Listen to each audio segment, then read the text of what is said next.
ദൈവനാമം വാഴ്ത്തപ്പെടുമാറാകട്ടെ. കർത്താവിൻ്റെ കൃപയാൽ ഒരു പ്രാവശ്യം AFPC നടത്തി വരുന്ന വചന പ്രഭാഷണ പരമ്പരകളിലൂടെ ചിന്തിക്കുവാനായി ദൈവം ഒരുക്കിയ ഈ നല്ല അവസരത്തിനായി ഞാൻ ദൈവത്തെ സ്തുതിക്കുന്നു, സ്തോത്രം ചെയ്യുന്നു. നിങ്ങൾക്ക് ഏവർക്കും കർത്താവായ യേശുക്രിസ്തുവിന്റെ നാമത്തിലുള്ള സ്നേഹം ഞങ്ങളെ അറിയിക്കുകയാണ്.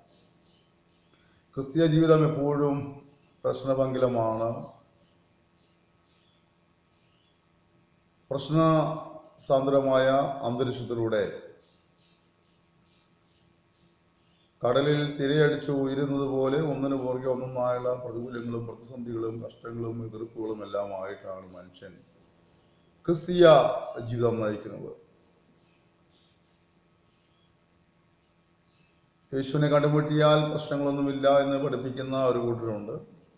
കർത്താവായ യേശു ക്രിസ്തു ഭൂമിയിലായിരിക്കുമ്പോൾ ഇങ്ങനെ പറഞ്ഞു, ലോകത്തിൽ നിങ്ങൾക്ക് കഷ്ടം ഉണ്ട്.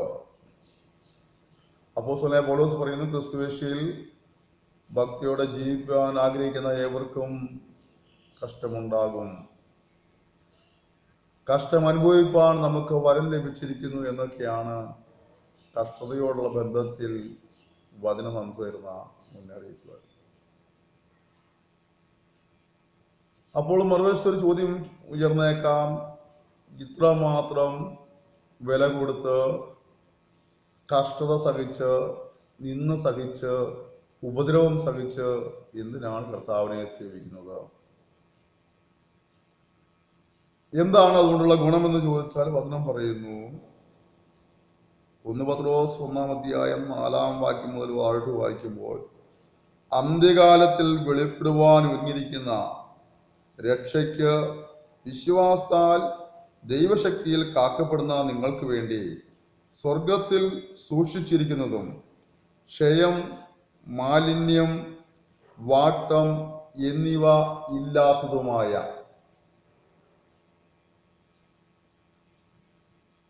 അവകാശത്തിനായി തന്നെ വീണ്ടും ജനിപ്പിച്ചിരിക്കുന്നു.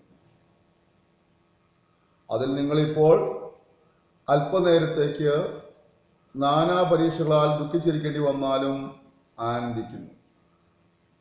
അഴിഞ്ഞു പോകുന്നതും തീയിൽ ശോധന കഴിക്കുന്നതുമായ പൊന്നിനേക്കാൾ നിങ്ങളുടെ വിശ്വാസത്തിന്റെ പരിശോധന വിലയേറിയത് എന്ന് യേശു ക്രിസ്തുവിന്റെ പ്രത്യക്ഷതയിൽ ഉകഴ്ചയ്ക്കും തേജസ്സിനും മാനത്തിനുമായി കാണുവാൻ അങ്ങനെ ഇടവരും.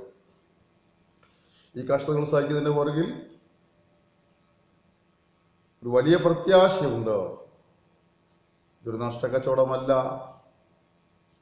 യജമാനൻ വരുമ്പോൾ ഇതിനനുസൃതമായൊരു പ്രതിഫലം ഉണ്ടാകുമെന്നുള്ള വിശ്വാസവും പ്രത്യാശയും ഒരു ദൈവവേദനെ കഷ്ടതയിലൂടെയും സന്തോഷിപ്പാനായി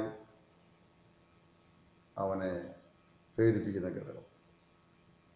ഈ സന്ദേശം കേട്ടുകൊണ്ടിരിക്കുമ്പോൾ നിങ്ങളുടെ ജീവിതത്തിൽ കർത്താവിനെ കണ്ടുമുട്ടിയതിൻ്റെ പേരിൽ, അവനെ ആരാധിക്കുന്നതിൻ്റെ പേരിൽ, സേവിക്കുന്നതിൻ്റെ പേരിൽ, അവൻ വേലയ്ക്കായി ഇറങ്ങിത്തിരിച്ചതിൻ്റെ പേരിലൊക്കെ ഇത് നിലകളിൽ കഷ്ടവും പ്രയാസവും പ്രതികൂലവും എതിർപ്പുകളും, സ്നേഹിക്കേണ്ടവർ സ്നേഹിക്കാത്തതും അംഗീകരിക്കേണ്ടവർ അംഗീകരിക്കാത്തതും, ഏറ്റുപറയേണ്ടവർ അവഗണിക്കുന്നതും തള്ളിപ്പറയുന്നതുമായ അനുഭവങ്ങളേറെ ഉണ്ടായിരിക്കാം.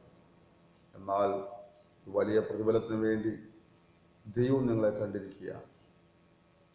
അതെല്ലാം സഹിച്ചുകൊണ്ട് കർത്താവിനെ വിശ്വസത്തോടെ ചെയ്യിപ്പാനായി ദൈവം നിങ്ങളെ സഹായിക്കുമാറാകട്ടെ. എന്നെ അനുഗമിക്കുവാൻ നിശ്ചയിക്കുന്നവൻ എൻ്റെ ക്രൂശ് എടുത്ത് എന്നെ അനുഗമിക്കുക എന്നുള്ളത് അതിനുള്ള സന്ദേശമാണ്.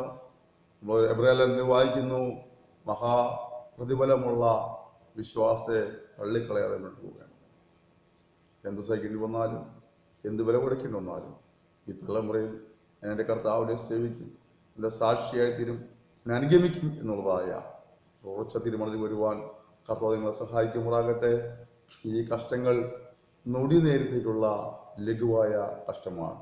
നമുക്ക് ലഭിക്കാൻ പോകുന്നത് അത്യന്തം അനവധിയായി തേജസ്സിൻ്റെ കിരീടങ്ങളാകിയാൽ ഈ മണ്ണെ പ്രതി മാണിക്യം ഉപേക്ഷിക്കാതെ ലഭിക്കാൻ പോകുന്ന ആ വലിയ സമ്മാനത്തെയും പ്രതിഫലത്തെയും പദവികളെയും മാന്യതയെയും തേജസ്സിനെയും ഓർത്തുകൊണ്ട് ധീരതയോടെ കർത്താവിനെ സ്നേഹിപ്പാൻ നമ്മെ സമർപ്പിക്കാം. എന്ത് വില കൊടുക്കുന്നാലും കർത്താവിൻ്റെ സാക്ഷിയായി.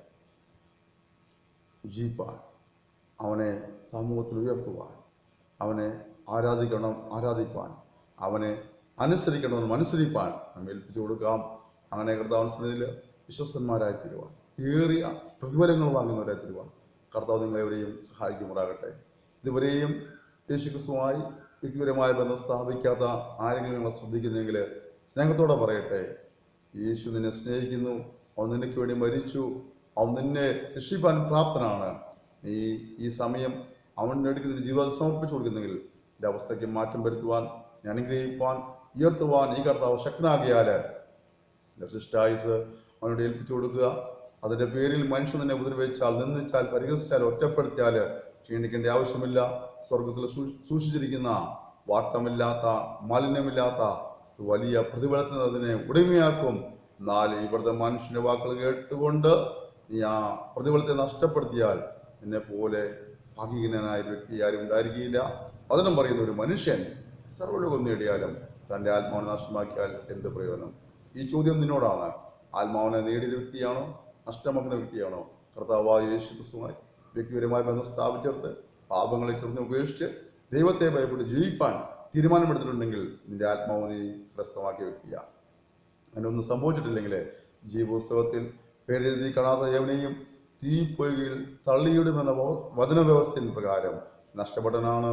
ഇന്ന് ഈ സന്ദേശം കേട്ടിരിക്കുമ്പോൾ ആത്മരക്ഷയ്ക്കായി യേശു വിശ്വസിക്കുക, പാപങ്ങളെ ഉപേക്ഷിക്കുക, ദൈവത്തിനോട് ജീവിക്കാൻ തീരുമാനമെടുക്കുക.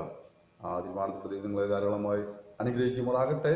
നിങ്ങളെ അലട്ടുന്ന വിഷയങ്ങളുടെ മുന്നിൽ പ്രാർത്ഥനാ സഹായം ആവശ്യമാണെങ്കിൽ ദയവായി ഞങ്ങളെ വിളിക്കുക. Phone number 94 46 620 645 94 46 620 645. എല്ലാ സഹകരണങ്ങളും പ്രതീക്ഷിക്കുന്നു. ദൈവം നിങ്ങളെ ധാരാളമായി അനുഗ്രഹിക്കുമാറാകട്ടെ.